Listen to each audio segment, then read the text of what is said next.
Bueno, como lo anunciamos al principio del programa y al principio del año también, la verdad que nos va a costar este año poder abordar todos los conflictos que va a haber, porque es un gobierno que le gusta abrir conflictos, que le gusta ir al choque y donde han puesto especial énfasis tiene que ver con la cuestión educativa. Por eso para nosotros era muy importante poder recibir acá en el estudio a Roberto Baradel. Compañero, ¿cómo estás? Bien, ¿cómo te va? Felicitaciones y feliz cumpleaños. Muchas gracias. La verdad que sostener un programa de estas características y demás, y con el éxito que tienen ustedes, para nosotros es muy importante. Gracias, pero también sé del esfuerzo que tienen que hacer. Gracias, Roby. La verdad que yo pensé que vos habías venido alguna vez, porque hemos hablado tantas veces que supuse que alguna fue acá. No, fue, pero por Zoom. Por Zoom. Por Zoom. La vez anterior, el año pasado hablamos, pero por Zoom. Hoy tengo ganas de hablar varias cosas con vos. Hay varias cosas de tu vida que desconozco, previo a lo que ya conocemos, por ejemplo. Y hoy me gustaría meterme ahí, dado que tenemos tiempo para conversar largo y tendido, pero voy a arrancar por lo más urgente, que también probablemente en este caso sea lo más importante. ¿En qué estado se encuentra en este momento la discusión paritaria? Bueno, a nivel nacional, con un recorte de salario, una decisión de Javier Milei, un recorte de salario a los docentes de todo el país, el 10%, porque han dejado de liquidar el incentivo docente y la conectividad. Era un acuerdo paritario. El año pasado el piso estaba fijado con ese componente y lo desconocieron. Inclusive ellos plantean, porque el incentivo docente se paga el año 98, es un complemento del salario que lo paga el Estado Nacional. ¿Qué significa eso? ¿Cómo funciona? Eso es un porcentaje del Estado de inversión del Estado Nacional que envían a las provincias, pero que es plata marcada. ¿Qué quiere decir que es plata marcada? Solamente lo pueden utilizar para pagarle un complemento a los docentes en general. Incentivo docente y conectividad. El incentivo docente fue producto de la lucha de la Carpa Blanca. Bien. Desde ese momento se transfirió todos los años. Es la primera vez que un gobierno deja de transferirlo. Es más, el acuerdo paritario del año pasado, para fijar el piso salarial, decía que se establecía el piso con el componente del FONID y de conectividad. Eso lo dejaron de hacer, a pesar que tienen la obligación de hacerlo y que prorrogaron el presupuesto 2023. O sea que está dentro de ese presupuesto. O sea que es una decisión deliberada para pudrirla con los gremios docentes. Exactamente, no solamente con los gremios, con los docentes, con el ajuste. Vos fijate, ahí está la contracara. Milei se aumenta el 48% de su salario cuando dice que va a ajustar a la casta, y nos recorta el 10% del salario docente a los docentes de todo el país, porque esto llega a los docentes de todo el país. Un fondo que le reclamamos no solamente los gremios docentes, sino las provincias, porque ayuda también a cerrar las paritarias en cada una de las provincias. Y ese incentivo se tiene que actualizar, todos los años se actualiza en función de la inflación. Bueno, en la última paritaria, los ministros de Educación se lo reclamaron al Estado Nacional, los gobernadores el viernes, entre ellos Axel Kicillof, que fue muy claro, pero varios gobernadores también, hay 7 que lo judicializaron, pero Axel Kicillof ha sido muy claro en el tema de la demanda, de los fondos de incentivo docente y también para programas nacionales. Lo de los programas nacionales, la semana pasada, programas educativos, ¿no? Conseguimos que una parte de eso volvieran a transferirlo. Veremos, por ejemplo, jornada extendida y jornada completa, que habían dejado de enviarlos los fondos, o fondos para refuerzo del tema de comedores escolares, o programas educativos como Conectar Igualdad y demás. Eran todos fondos nacionales que llegaban a las provincias y que se tenían que ejecutar con los fines de educación. Bueno, lamentablemente este gobierno los recortó, no los transfirieron en el mes de diciembre, tampoco en el mes de enero. Ahora parece que una parte de esa la van a transferir ahora en febrero. Eso decían, ¿no? Que habían ido para atrás en ese recorte, ¿o no? Una parte, y veremos ahora los fondos que van a depositar. Pero lo que no fueron para atrás, en realidad fuimos para atrás los docentes en el recorte, nos quitaron el salario, nos han hecho una quita salarial de entre el 10 y el 15% según la jurisdicción, y eso es responsabilidad del Estado Nacional. Por eso mañana que vamos a la paritaria, o no sé qué va a suceder, porque nos enteramos hoy por televisión que desplazaron al secretario de Trabajo. En teoría él se enteró por televisión también. En teoría también, y no me reservo la opinión, y de otros funcionarios muy importantes también se enteraron que desplazaron, por nosotros se enteraron, que habíamos mirado la televisión y nos habíamos enterado. Entonces no sabemos a ciencia cierta. ¿La estabas teniendo con él? Con Torrendel, que es el secretario de Educación, pero el secretario de Trabajo, en otros tiempos el ministro de Trabajo, es la autoridad de aplicación de la paritaria. Entonces la última reunión se hizo la semana pasada con él, con el secretario de Educación, con Omar Yacine, el secretario de Trabajo, con el secretario de Educación, Torrendel, y con ministros de Educación que integran el Consejo Federal de Educación. Y quedamos para este martes a las 11, para mañana a las 11. No sabemos qué va a pasar ahora. ¿Y mañana van a estar ahí? Nosotros vamos a estar ahí. En teoría está convocada a las 11 de la mañana. Si no nos dicen otra cosa, tenemos que estar ahí. Tengo varias cosas para preguntarte. Uno supone que con este gobierno medio que no queda otra que tratar de atajar estos penales, ¿no? Hay muchas discusiones que probablemente estaban pendientes en el mundo de la educación y que medio pasan a segundo plano porque hay que frenar esta embestida, esta arremetida que tiene el gobierno nacional con los sindicatos docentes y con los docentes en general. Te saco ahora de la discusión paritaria y te llevo a decir cuáles son las discusiones que estaban teniendo o que uno podría tener en un próximo gobierno que le dé a la educación pública el lugar que merece, que corresponde, por el que todos luchamos. ¿Cuáles son las discusiones que por ahí ahora, bueno, tenemos que atajar esto? Bueno, en primer lugar nosotros entendemos que tenemos que procurar lograr una educación pública de calidad para todos y todas, sin ninguna duda, y creemos que el tema de la inversión es un tema clave, el tema de la formación docente y la actualización es un tema clave, la vinculación de educación con trabajo es un tema clave, y nosotros veníamos trabajando con el gobierno anterior, con los ministros de Educación, en primer lugar con el ex ministro Nicolás Trota y después con Jaime Persic, una ley de financiamiento educativo que lleve la inversión del 6 al 8%. Del PBI. Del PBI, que en realidad la última ley marca el 6%, pero en eso estaba incluida ciencia y tecnología. Ciencia y tecnología lograron una ley propia con una inversión de un poco más del 1%. Y entonces esto iría directamente a educación general y educación superior y universitaria. Y la inversión sería muy importante, y entre otras cosas, ¿para qué? Porque nosotros creemos que tiene que avanzar la Argentina en tener jardines de infantes en todas las provincias, es fundamental. Y eso tener si no hace de infantes. Si no nace si no hay el gobierno inversión nacional. Y es difícil, las provincias, no, el gobierno, la inversión lo hace una parte del gobierno nacional y otra parte los gobiernos provinciales. Es importante, los dos, pero la idea es que cumplan con el tema de la inversión concretamente. La inversión, el 6% y superior al 6%, fue en el 2015, el último año, 6,5%. Después tuvo una caída muy importante en el gobierno de Macri, la inversión en educación, después se recuperó un poco en el gobierno de Alberto, pero no se llegó a los niveles del año 2015, que en realidad es que se tendrían que haber sostenido.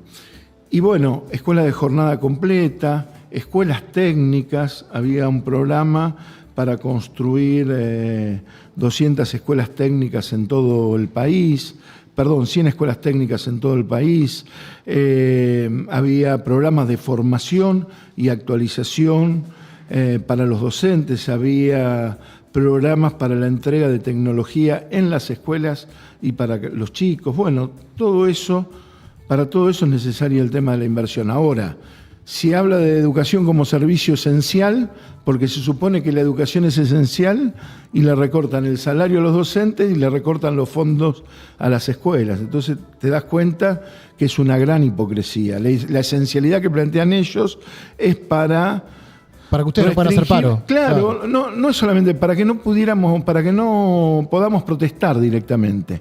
¿Por qué? Porque mientras ellos recortan el salario y hacen los ajustes que llevan adelante, nosotros no podemos protestar. Y eso ya fue declarado inconstitucional. Entonces yo quiero dar un debate, todos en CETERA, si la educación tiene la importancia que todos le damos, inclusive la política o determinados políticos en los discursos, inclusive el presidente de la Nación, discutamos seriamente si es tan importante la inversión que requiere el sistema educativo para poder funcionar como todos esperamos que funcione. O sea, si lo van a nombrar como esencial, bueno, eso tiene que venir acompañado por una serie de reconocimientos. Eso es lo que me está exactamente. Ahora, para explicarle a la sociedad, porque es verdad, a ver, ¿el objetivo cuál es?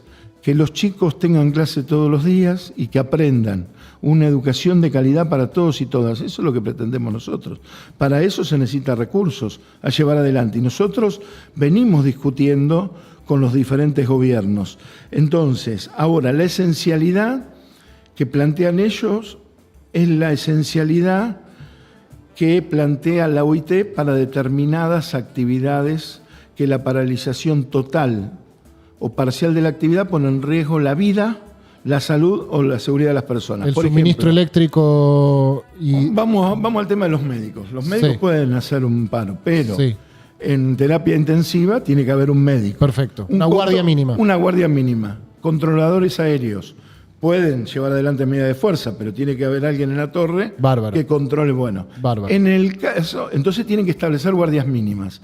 En el caso de la educación, si estableces una guardia mínima en términos de proceso de enseñanza y aprendizaje, estás poniendo por lo menos en riesgo la seguridad de los chicos, porque son menos docentes con la misma cantidad de chicos. Entonces, no está pensado para eso, para restringir el derecho de huelga. Es para establecer claramente determinados límites cuando eso puede poner en riesgo la vida, la salud o la seguridad de las personas. Ahora, si es esencial la educación, como ellos plantean, que inviertan los recursos necesarios y no va a haber ningún conflicto. Porque nosotros el conflicto lo tenemos cuando nos recortan los salarios o dejan de invertir en educación. Si no, mirá en la provincia de Buenos Aires. ¿Qué Me pasó? dicen, Kicillof no le hizo paro, no le hicieron paros a Kicillof.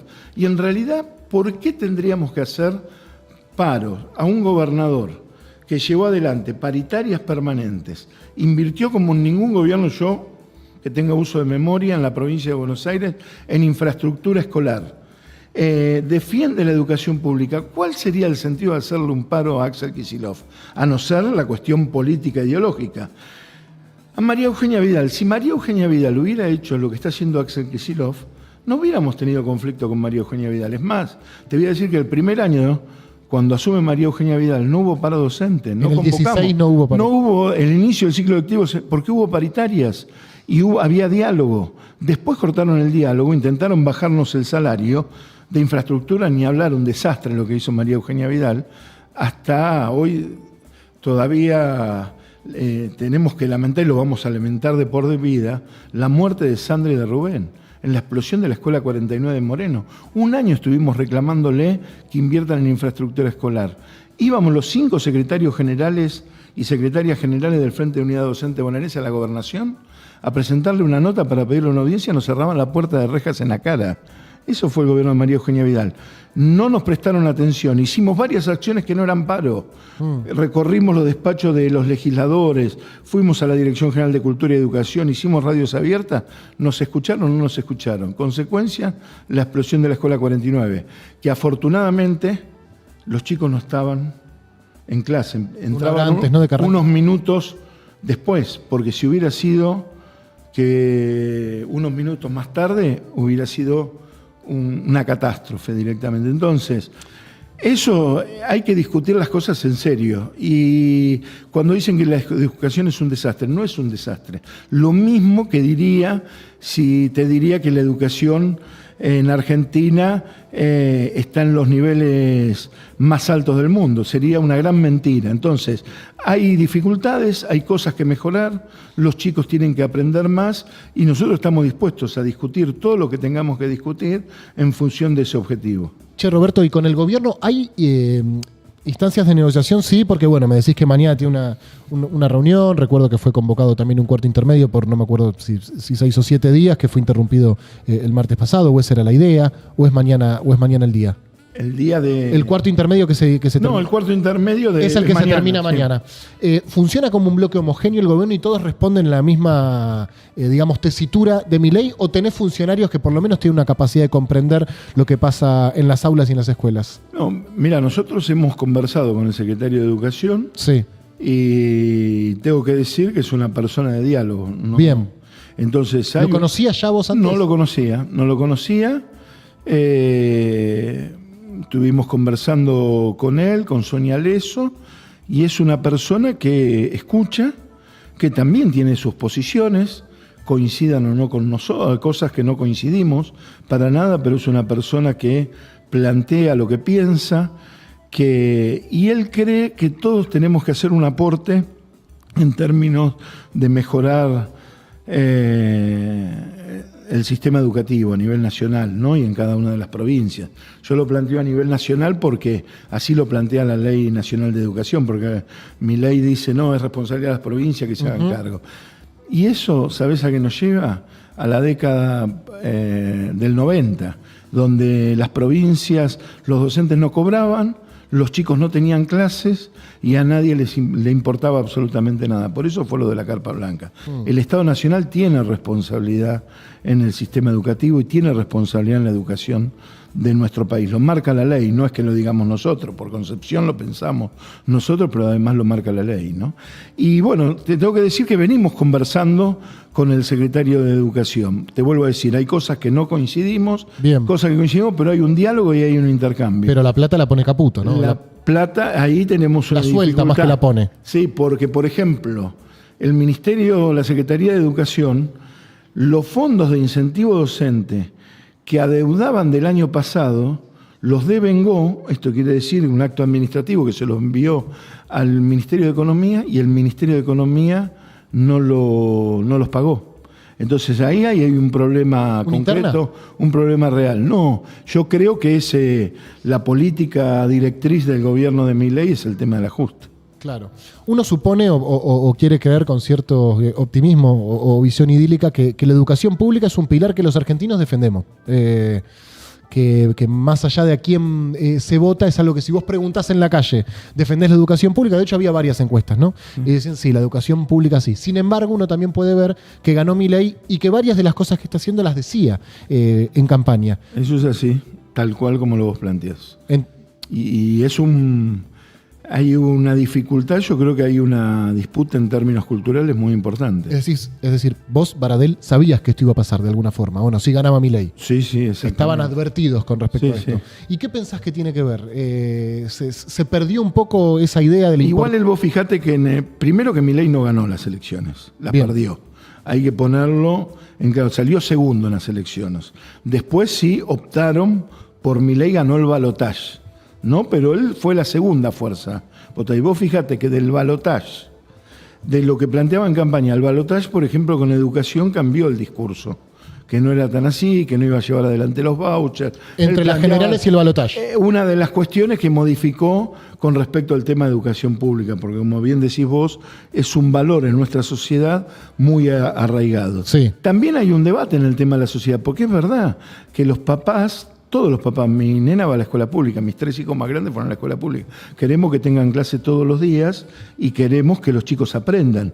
Y ahí hay un debate y hay que mejorar determinadas cuestiones y hay que dar un debate desde la organización escolar, por ejemplo, el tema de la escuela secundaria, que los profesores tengan más concentración horaria en determinadas escuelas y no tengan que estar recorriendo 6 o 7 escuelas concretamente, el tema de la concentración horaria, la organización, el tema de la formación, menor cantidad de alumnos por curso para que los docentes puedan dedicarse más y que los chicos puedan aprender.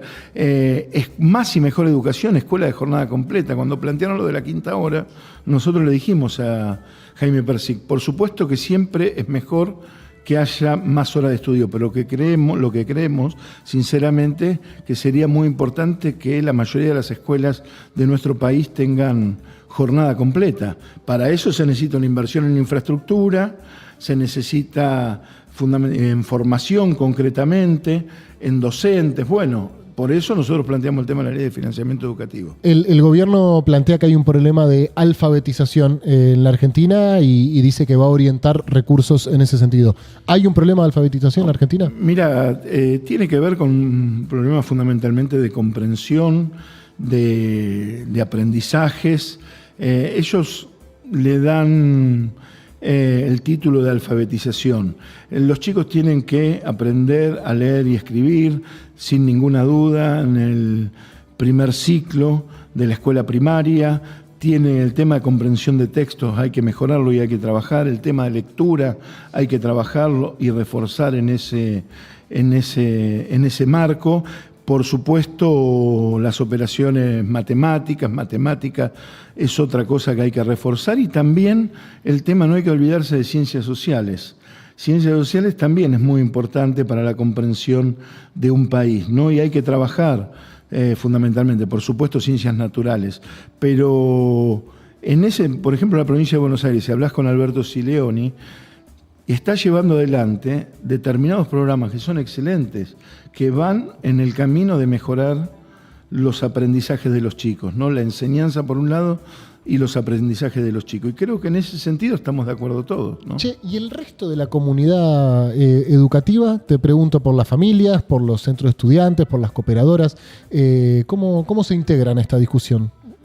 Yo creo que hay un déficit que tiene el sistema educativo que hay que integrarlos más. Hay que articular más con el tema de la comunidad. ¿Ustedes tienen que articular más? Los docentes, las escuelas Sí. en general, entre la comunidad, las cooperadoras, la opinión de los padres, de los mismos chicos, hay que democratizar más para saber la opinión de todos. Yo creo que ese es un déficit que tenemos que ser capaces de poder sortear para que se involucren más. Familias y cooperadoras no lo sé. Ahora el movimiento estudiantil tuvo un protagonismo en distintos momentos de la historia argentina Muy importante. muy fuerte. Quizás ahora me putean y quizás estoy hablando desde la ignorancia. Se lo ve un poco ausente de la discusión en este momento. ¿Puede ser?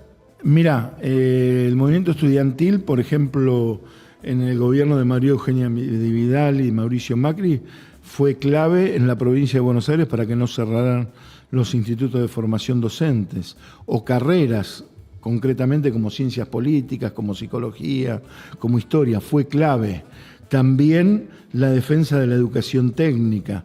Creo que con lo que está pasando con las universidades, bueno, el jueves hay un paro de las universidades, de todos los docentes universitarios.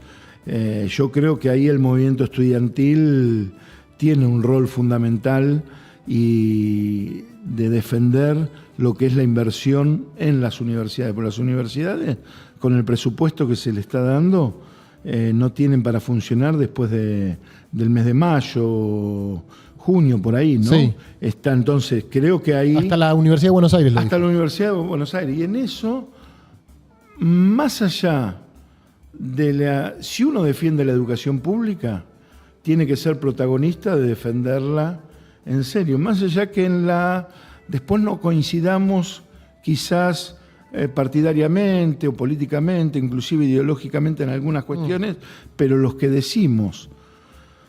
no decimos y además defendemos la educación pública, tenemos que ser parte de un gran movimiento para poder defenderla en serio. Por ejemplo, el tema del radicalismo.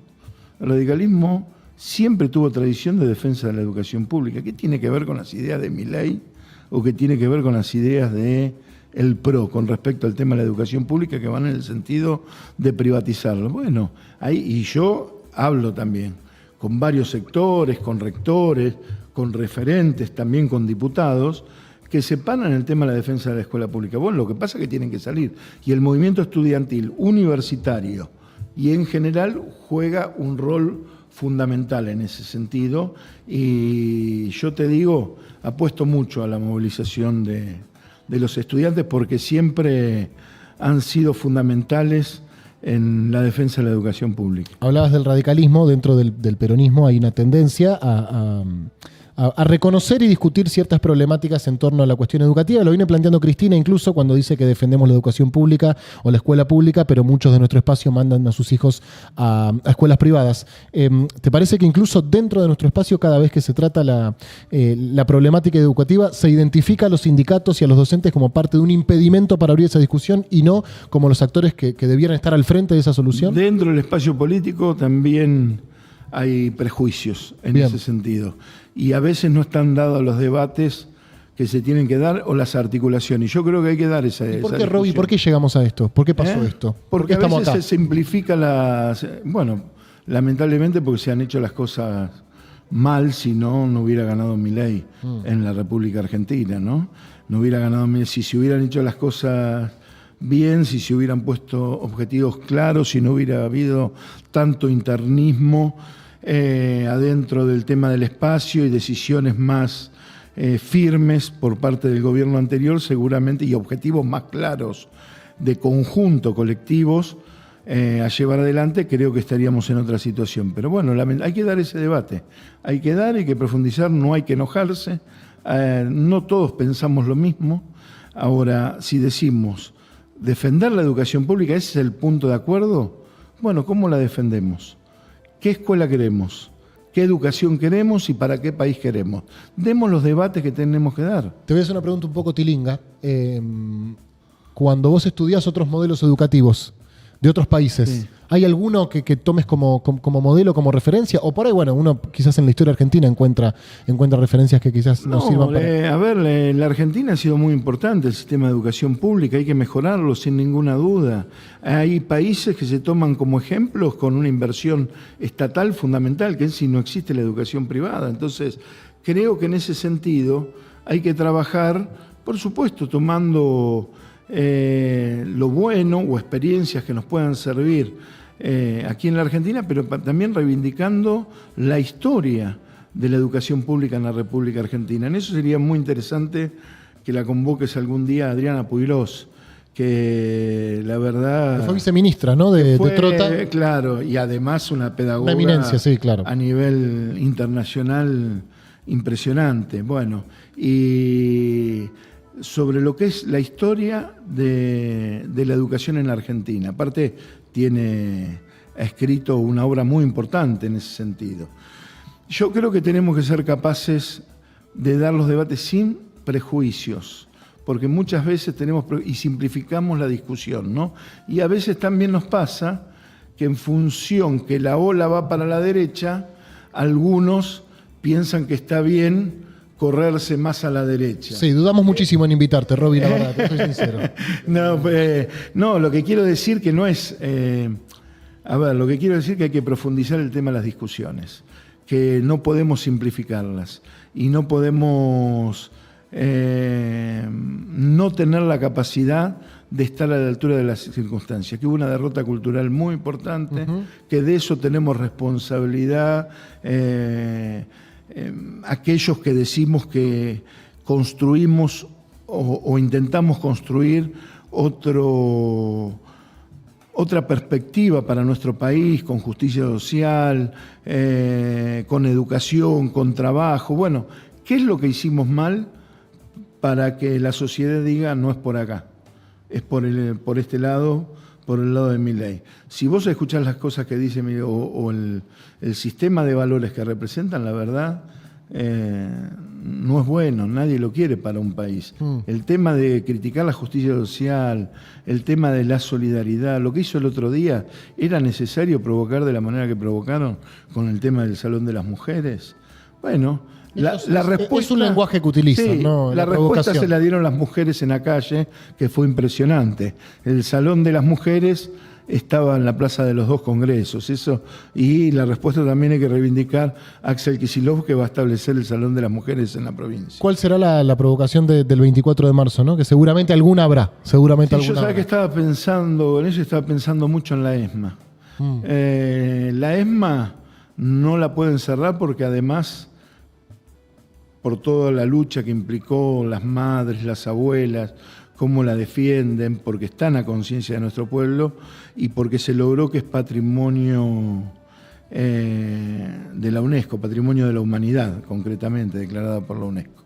Pero yo estaba pensando en la EXMA, el 24 de marzo. Esperemos que estos personajes no hagan una provocación que signifique lastimar aún más el marco de convivencia democrática de nuestro pueblo. Che, Roby, política, hablando un poco de esto que venís diciendo, que a veces cuando la sociedad parece girar en un sentido, que es para una discusión más larga, obviamente, ¿la política les soltó un poco la mano o se sienten acompañados en esta discusión?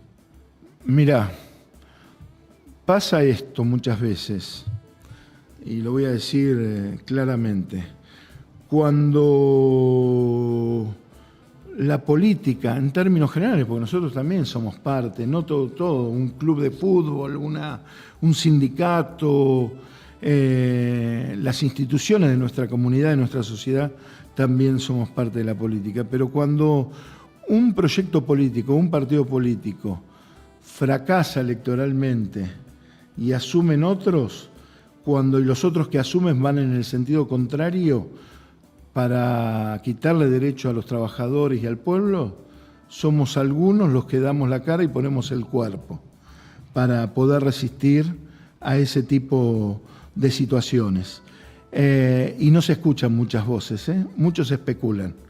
Esto que decía el general en algún momento, hay que desencillar hasta que aclare, algunos se lo tomaron muy a pecho y desencillan bastante mucho tiempo. Mucho antes de que aclare. Mucho antes, sí. Y después no dan lugar al tema del debate del conjunto. Entonces yo creo que es importante, y esto no es que estoy planteando es responsable este o el otro. Ahora todos tenemos que ser parte y estar a la altura de las circunstancias. Y el debate lo tenemos que dar entre todos. Porque si aquellos que ponemos el cuerpo cada vez que hay una situación de estas características, como se dio en el macrismo y como se dio ahora, y que el macrismo fue derrotado no solamente por decisiones políticas inteligentes, como fue la de Cristina, en ese momento para buscar la ampliación de una mayoría, sino porque hubo resistencia popular. Si hubo capacidad del movimiento obrero, de las organizaciones populares, de resistir y poner el cuerpo, y algunos de nosotros todavía tenemos el estigma que nos quieren hacer, que nos facturan concretamente de haber defendido los derechos de los trabajadores y las trabajadoras, para nosotros con mucho orgullo, pero poniéndonos como enemigos públicos número uno. Si somos capaces de eso, nos tienen que escuchar también para la definición de las estrategias políticas para adelante. Y hay alguien que lo hace, te digo, que es Axel en la provincia. Ha convocado a una serie de actores y debatimos política concretamente, para ver cuál es la perspectiva y qué cosas tenemos que llevar adelante, inclusive consulta sobre la gestión. O sea, no discuten solo paritarias. No discutimos solo paritarias. Y eso tiene que ver, porque tiene que ver con la construcción de un sentido común, de una estrategia en común, y tener la posibilidad de decirme, escúchame, Roby, mirá que por ahí no es, yo creo que está mal ir por ese lado, hay que hacer tal cosa. O yo poder plantearle a otros, decirle, miren, creo que tenemos que sentar posición con esto, tenemos que dar un debate de esto, nos tenemos que interpelar y autocuestionar tal cosa que la otra. Entonces, cuando pensás entre varios, y fundamentalmente si esos varios somos parte de la representación de diferentes sectores, te equivocás menos. Pensás mejor. Pensás mejor. Che, Roby, sos uno de los dirigentes sindicales más estigmatizados, más demonizados por Milei y su gobierno, y ya me parece que te venís curtiendo desde el gobierno de Macri también. Del PRO, yo creo que lo de Milei es producto del PRO. Ok. No, lo del disco, inclusive nombraron a Cristina, te digo sinceramente. ¿Cómo inclusive nombrarla a Cristina? Inclusive nombrar a Cristina. Yo creo que vos, fíjate si que fuera por él no lo haría. Yo creo, quizás me equivoco, durante la campaña no lo había nombrado. Yo creo que el PRO le exigió, esta ida y vuelta y este apoyo de Mauricio Macri, le exige a su gobierno determinadas cosas. Uno es el tema de educación como servicio esencial, y nombrarme a mí concretamente. Y el tema de educación como servicio esencial. Vos sabés que en el proyecto del hoy ómnibus no estaba planteado como lo plantea después con las modificaciones que hizo el PRO. Sí, en el DNU estaba planteado la restricción del tema del derecho de huelga, pero en la ley ómnibus los artículos que había enviado el gobierno sostenían el tema de la paritaria nacional docente. Los cambios que le pide el PRO a mi ley es terminar con el tema de la paritaria docente, por ejemplo, en ese aspecto. Y tiene que ver con eso. ¿Sabés con qué tiene que ver?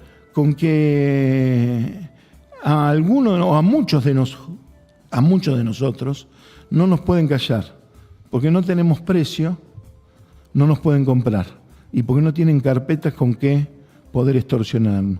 Y entonces nosotros seguimos levantando la voz en defensa de los derechos de los trabajadores, de las trabajadoras, de nuestro pueblo y de la educación, con errores y con aciertos, pero levantamos la defensa de esos derechos. Y es verdad que para ellos destruirnos a nosotros es un valor muy preciado, porque si destruyen la posibilidad de resistencia de las organizaciones populares, tienen el camino allanado para destruir la educación en la Argentina. ¿Y lo logran, Roby? ¿Sentís que esa demonización, esa estigmatización cumple su cometido? ¿Que logran escindir o separar a la dirigencia sindical del pueblo trabajador? Sí, obviamente que hacen daño, pero también reafirman en los sectores, en la representación y en gran parte de la sociedad el reconocimiento de la pelea que uno da. ¿Y cómo la llevas, Che? Y la llevo de esa manera. Estoy orgulloso. Yo digo siempre, prefiero el infinito desprecio de las clases dominantes antes que la reprobación de uno solo de mis compañeros y de mis compañeras. Vamos a elecciones, son elecciones libres, ganamos por casi el 80% de los votos en el sector docente, en CETERA, en SUTEBA, en la CTA, por más del 90%, lo tenemos a Hugo como secretario general, en CETERA la tenemos a Sonia como secretaria general, siempre tenemos lista de oposición, somos sindicatos democráticos y en cualquier lugar de laburantes tengo el reconocimiento de los trabajadores y ese es el mayor orgullo el mayor orgullo que puedo tener. Che, en este corto periodo, porque la verdad que más allá de que parecieran años, mi ley asumió hace, creo que no son 3 meses, hoy son 3 meses, ayer fueron 3 meses, ayer fueron 90 días, el movimiento obrero organizado tuvo y tiene un gran protagonismo en ponerle ciertos frenos a la avanzada del gobierno, al mismo tiempo que pareciera haber una mayor coordinación de todos los espacios sindicales, o por lo menos eso se ve desde este lugar. ¿Qué nos podés contar de esta organización sindical y cómo pensás que va a seguir? Que es clave esto, que es clave. Yo creo que... Con el macrismo no sé si pasaba a los 90 días asumido Macri. Hubo coincidencia en un acto y después lamentablemente no se coincidió. Sí coincidimos con sectores de la CGT en el marco de la resistencia al macrismo, pero no como se dio, como se está dando en estos momentos. Yo creo que es muy importante el rol que ha jugado la CGT, por supuesto con la CTA Los Trabajadores y la CTA Autónoma, en la articulación de unidad, y también incluyo a la UTEP, que son los movimientos sociales en este tema, pero ha sido fundamental la decisión de la CGT y en esto el rol que ha jugado Pablo Moyano y Héctor Daer, hay que decirlo, en el marco de poder llevar adelante primero la movilización y después el paro de actividades con la movilización, ha sido muy importante. Y la articulación, nosotros creemos que es por ahí, que el camino es poder unir a los diferentes sectores, no a los sindicatos porque nos estamos defendiendo a los sindicatos, a los trabajadores, defender a los trabajadores y a las trabajadoras. Cuando dice, no, el tema del sindicato. El sindicato es la voluntad consciente de los trabajadores y las trabajadoras de poder estar organizados y defender nuestros derechos. Ellos sueñan con una sociedad sin sindicatos y eso no hay que permitírselos. ¿Con qué escuela soñás, Roby? Con una escuela donde los pibes puedan ir felices, que sea la escuela un factor de ascenso social, que puedan aprender, que puedan formarse como sujetos de derechos, que no solamente les sirva para desarrollarse individualmente, sino que aporten al desarrollo de su comunidad y de nuestro país. Una escuela que construya el país que soñamos todos, que es un país digno de ser vivido por todos y por todas. Excelente. Este aplauso es para Roberto Baradel.